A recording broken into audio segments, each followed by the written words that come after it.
बोलिए नागेश्वर महाराज की, बात करने वालों की अपनी भी बोला करो। दीवार का सारा छोड़ दीजिए बेटा। सहारा अगर चाहिए तो भगवान का लेना चाहिए। बोलिए सच्चे दरबार की। सभी ने बारी बारी से अपनी हाजिरी लगाई। किसी ने गा के और किसी ने नाच के, किसी ने ताली बजा के। लेकिन गुरु दरबार में सबसे बड़ी श्रृंखला होती है, उसको कहते हैं सत्संग।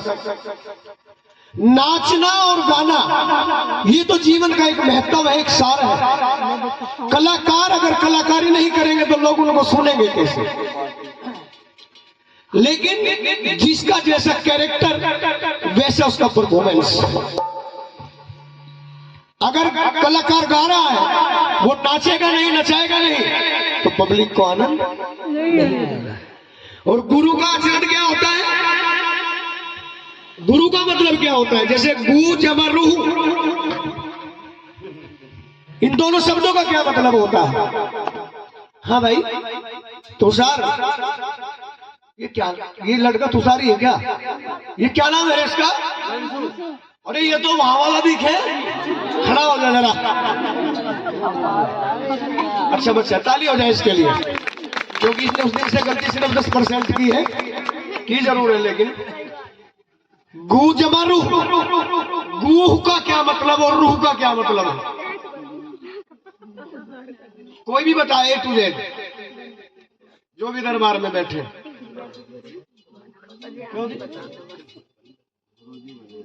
अरे गुरुजी तो बनी रहा।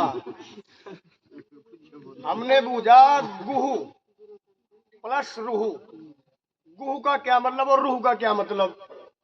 आपके घर में माँ भी है, वो गुरु है। पिता भी गुरु होते हैं। जिसने खाना कमाना सिखाया वो भी गुरु होता है। लेकिन जीवन का कल्याण करने के लिए इस आत्मा को परमात्मा से मिलाने के लिए सतगुरु होते हैं, जो एक ही बार जीवन में मिलते हैं। और जो इंसान उसे बनाने में कमी खा जाए, 84 लाख योनियां भोगनी पड़ती है। कितनी? 84 लाख। कितनी होती है 84 लाख में? कौन कौन सी योनियां आती पता है? 9 लाख जीव जल के अंदर पैदा होते हैं। इसको थामो जरा, चलिए बैठिए बैठिए। ताली बजवानी थी तेरे लिए, बज गई। सच्चे दरबार की। 9 लाख जीव जल में जन्म लेते हैं। जैसे मछली, कछुए, इस तरीके के 9 लाख। कितने होते हैं? 9 लाख। और 11 लाख योनियां होती है आसमान में उड़ने वाले पक्षियों की। कितनी योनियां हो गई? 11 लाख। टोटल कितनी होगी? 20। और 31 लाख योनियां 4 पैर वालों की होती है, जिनको 4 पैर होते हैं। कितनी हुई? 51। 11 लाख योनियां होती है जिनको पैर ही नहीं होते। जैसे सरप बोलते हैं, सांप नहीं। काने को काना कहोगे तो सिर फोड़ देगा। और उससे आराम से पूछ लो, भाई साहब आंख में क्या हो गया? 1 मिनट में बता देगा, मेरी आंख वहां फुटवाई गई।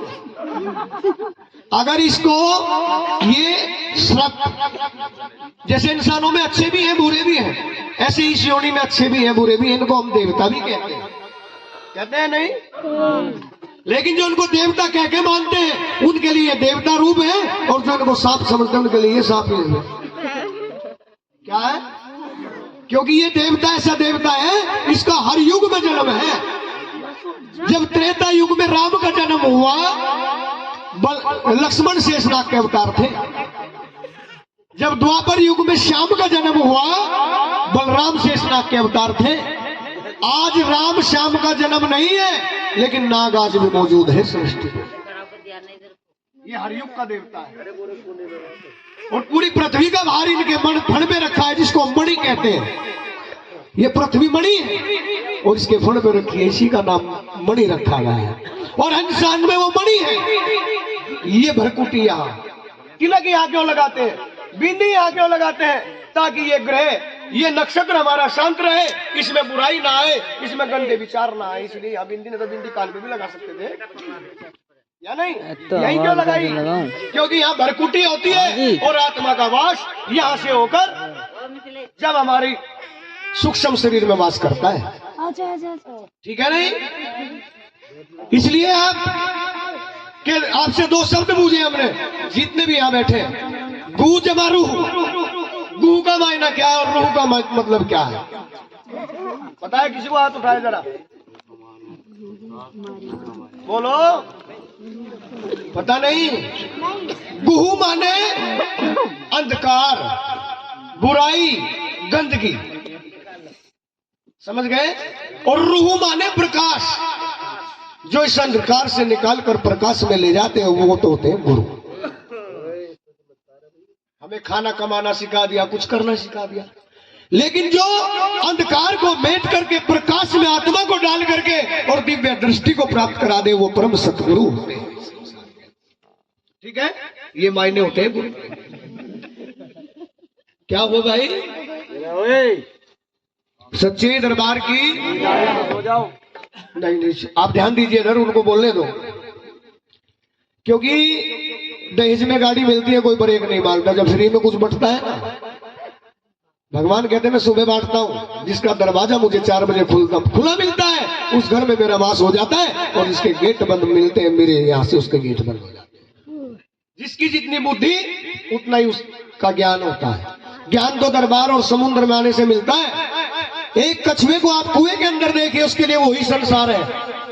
जब बाल्टी डालेंगे वो उसमें बैठ करके बाहर आ जाएगा, और नाली के द्वारा जब नदी में जाकर के नए लोगों से मिलता है, कछुआ सोचता है ये संसार है भाई, कुआं तो वैसे ही था। और जब वो नदी जाकर के समुद्र में मिलती है और लाखों तरह के जीव उसको मिलते, जब पता लगता है कछुए के पीछे संसार क्या है। ऐसे ही ये आत्मा जब गुरु दरबार में जाती है, गुरु संगत में जाती है, गुरु चरणों में जाती है, उसका काम क्रोध मद लोभ मोह का भेद मिटकर आत्मा परमात्मा में मिल जाती है। जब उसको पता लगता है तो दुनिया में क्यों आया, तभी पता लगता है। नहीं तो ये बेटा मेरा, ये बेटी मेरी, ये मकान अब तो लेंटर डाल दिया भाई, अब गाड़ी भी ले आए भाई आल्टो है भाई। किसके लिए? अपने लिए, अपने शौक के लिए। सभी की बात है। एक गाड़ी आज खरीदी, कल बस खरीदने की इच्छा बढ़ जाती है इंसान के अंदर। इसलिए काम क्रोध मद लोभ मोह को मेट कर जो गुरु प्रकाश में डाल देते हैं, तभी जीवन को जीने का आनंद सही में प्राप्त होता है। सच्चे दरबार की। आइए सत्संग के साथ साथ छोटे छोटे भजन भी चलेंगे।